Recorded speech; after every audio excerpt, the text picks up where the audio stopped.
Eu sou Suzana Varelli, hoje é domingo e eu trago aqui para vocês um resumo do que foi notícia no mundo do vinho na semana que passou. Vocês percebem que eu estou num cenário bem diferente, é um cenário bem improvisado.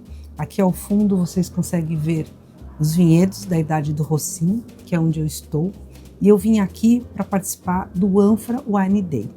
E aí eu começo, a primeira notícia é isso, é esse evento de ânfora que o Pedro Ribeiro e a Catarina criaram em 2018 e que eles realizam todos os anos um evento dentro da Rossim com vários produtores, claro, de vinho em ânfora. E é interessante porque hoje, por exemplo, teve vinhos em ânfora do Chile, eu provei também Itália, Espanha, França, claro que muito Portugal. É muito interessante porque assim, o vinho em ânfora, não dá para dizer que ele é uma tendência, que ele é um modismo. Ele é um nicho, é um estilo muito particular de elaborar vinhos, mas o que eu percebo acompanhando edição após edição é um ganho de qualidade muito grande nesses vinhos. Antigamente, por exemplo, aqui no Alentejo, que teve uma influência muito grande dos romanos lá atrás, e ainda tem ânforas muito antigas, esses potes de terracota. Antes, os vinhos ânfora eram vinhos muito simples e vários, a gente pode até dizer, com alguns defeitos de vinificação.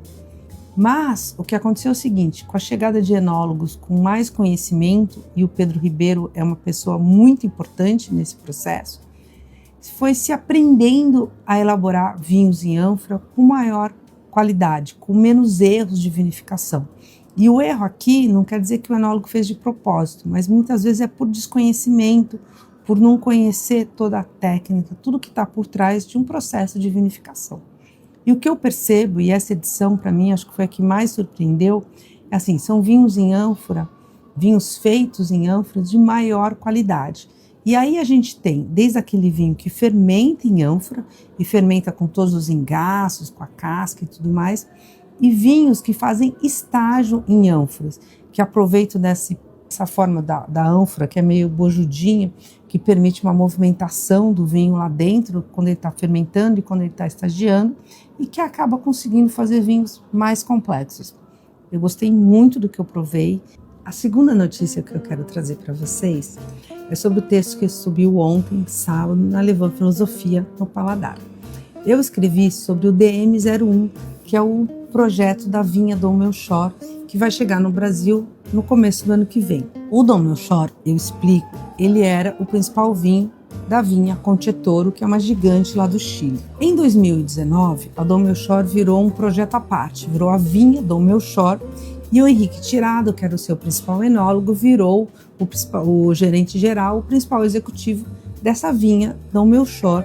E era meio previsto, vamos dizer assim, que a vinha Dom Melchor ia ter o Dom Melchor como vinho principal e também um segundo vinho. E desde que a vinha Dom Melchor surgiu, que eu fico enchendo o saco do Henrique Tirado de quando é que eles vão ter um segundo vinho. Porque a gente sabe, a Dom Melchor são 125 hectares de vinhedos e nem todas as uvas vão para o Dom Melchor. Tem uvas que eles não aproveitam, seja porque a qualidade não atingiu o padrão do Melchor, seja porque o estilo, a marca desse vinho não combina com o Dom Melchor. E aí esses vinhos vão para outros vinhos da Conchetoro. O que eu sempre achei é que a Dom Melchor ia ter um segundo vinho. O que aconteceu, que eles anunciaram em junho lá no Chile e estão começando a anunciar no Brasil, e que eu tive a super honra de ser a primeira jornalista brasileira a degustar esse vinho. Eles lançaram o DM Dom Melchor /01. 01 é o número da parcela. Dom Melchor são 7 parcelas de vinhedos de Cabernet Sauvignon com características diferentes. Nessa safra, que é a de 2022, o Henrique resolveu separar uma parte dessas uvas, aliás, desses vinhos já vinificados, que, apesar de ser de qualidade, eles não se encaixavam, vamos dizer assim, no perfil do Dom Melchor. E a partir daí, a vinha Dom Melchor está lançando um vinho próprio, que chama Parcela 1, exatamente com essas uvas. Eu gostei do vinho, é um vinho que é mais fresco, ele é mais frutado, ele é diferente do Dom Melchor, mas isso não quer dizer que ele seja pior. Ele é um vinho bem interessante, mas diferente da sua vinha mãe, mantendo o foco no Chile, eu vou falar do Almaviva. O Almaviva é um vinho que nasceu da joint venture da vinha Conchetoro com os franceses Chateau Mouton Rothschild. O board entre Conchetoro e Mouton decidiram que todo ano eles vão fazer um evento em algum lugar do mundo, não apenas no Chile, chamando atenção para o potencial do Almaviva. Esse ano, o evento aconteceu em São Paulo. Foi o dia que eu estava voando para Portugal, então eu não consegui participar da degustação, que foi uma masterclass, depois um jantar com várias e várias safras do Almaviva. Mas eu tive a oportunidade de tomar um café da manhã com representante da Almaviva e também representante do Mouton Rothschild. Foi bem legal. E nesse café da manhã, além de ver o quanto eles estão felizes com o Almaviva no Brasil, enquanto eles estão felizes com o trabalho que o Michel Friou, que é o enólogo do Almaviva, entrega, foi também interessante conversar sobre o Epu, que aí é o segundo vinho de verdade da Almaviva, e como eles contaram que desde que eles mudaram o rótulo e o Epu é muito mais parecido visualmente com a Almaviva, é visto como um segundo vinho da Almaviva, como as vendas estão crescendo e como o Epu está abrindo mercados para a Almaviva. Eu achei legal pontuar isso, até porque no Dom Melchior a ideia não foi um segundo vinho, mas foi ter um outro vinho da família Dom Melchior. Essa paisagem maravilhosa vai sumir a partir das próximas notícias. Por quê?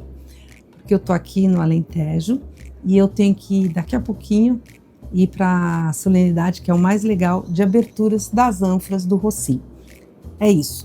Desde o dia 11 de novembro, que é dia de São Martinho, acontece aqui no Alentejo a abertura das ânforas, que é uma solenidade ou é um evento super festivo, super legal, de que os produtores começam a abrir as ânforas do vinho do ano. Eu estou aqui no Rossim, o Pedro Ribeiro e a Catarina não abriram as ânforas no dia 11 para deixar para abrir no final do Ânfora Wine Day, que é o que eu vou fazer agora. Então, eu volto daqui a pouco, mas aí com um cenário diferente, porque aqui não vai dar nem mais para a gente ver as videiras. O cenário mudou, mas a gente continua aqui na Vidigueira e continua falando de vinhos do Brasil.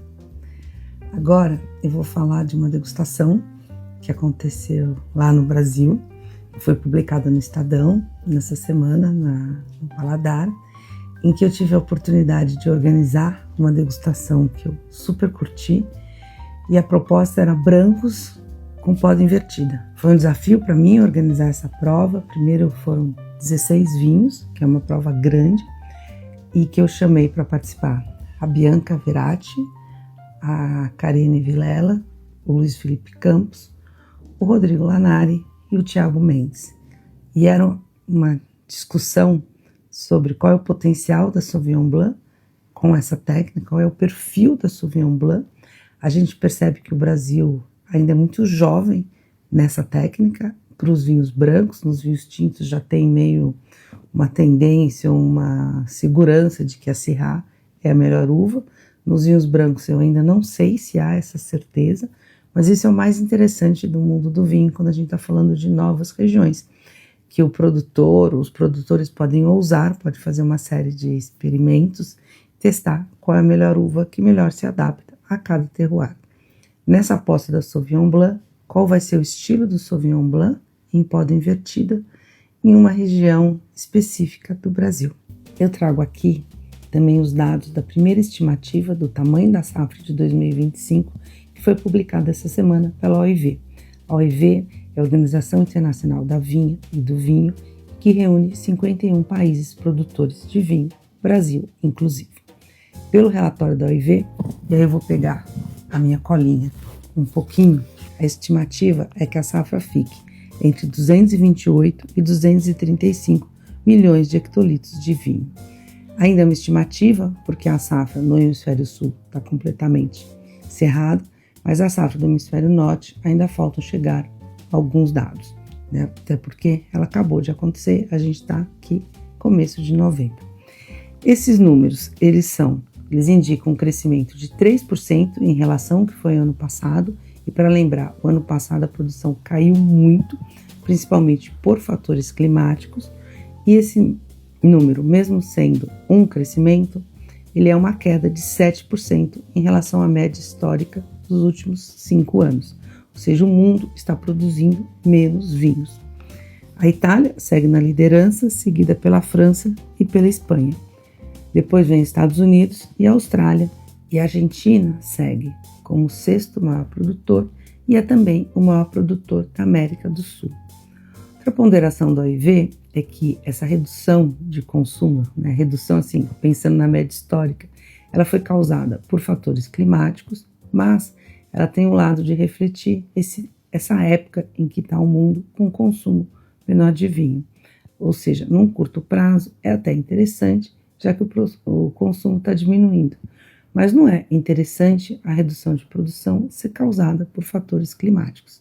E já que estamos falando de influências climáticas no mundo do vinho, vamos dizer assim, eu queria contar de um texto que eu escrevi essa semana, que é do vinho de açaí. Estou falando disso porque está acontecendo em Belém, lá a reunião da COP, que é exatamente para discutir clima, e um dos destaques para quem gosta de vinho, de gastronomia, é o tal vinho de açaí, o vinho com muitas aspas, porque pela legislação brasileira você não pode chamar de vinho, você só pode chamar de vinho ou fermentado de uva, no caso é um fermentado de açaí.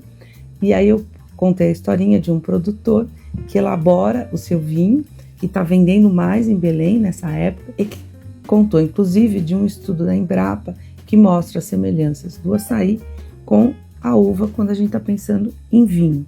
Semelhanças são desde as notas mais frutadas, de frutas vermelhas, que tanto o vinho quanto o açaí tem. O açaí também tem taninos, tem antocianos, que são esses componentes do vinho que fazem bem para a saúde.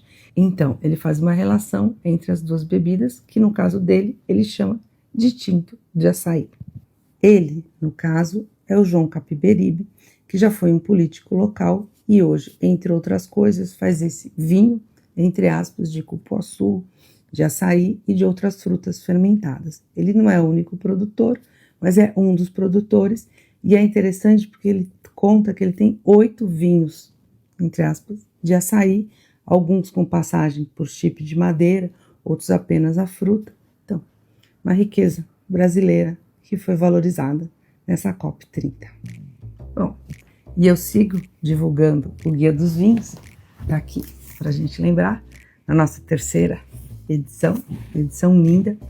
E eu já comentei várias vezes que a gente tem uma news, que a gente sobe toda semana. Essa semana foi a vez do Marcel Mil a escrever, e a news, ela pontua quais foram as principais tendências que a gente descobriu, ou que a gente percebeu nessa degustação. Lembrando que quando a gente está provando 500 vinhos diferentes, a gente consegue perceber tendências, é mais fácil, nesse volume enorme, em pouco tempo, de tendências, e o Marcel faz um texto contando o que a gente percebeu aqui de tendência, vale a pena ler. Vou contar só um pouquinho, que é a questão dos albarinhos brasileiros, tem vários brasileiros apostando no albarinho ali na região sul, com resultados bastante interessantes.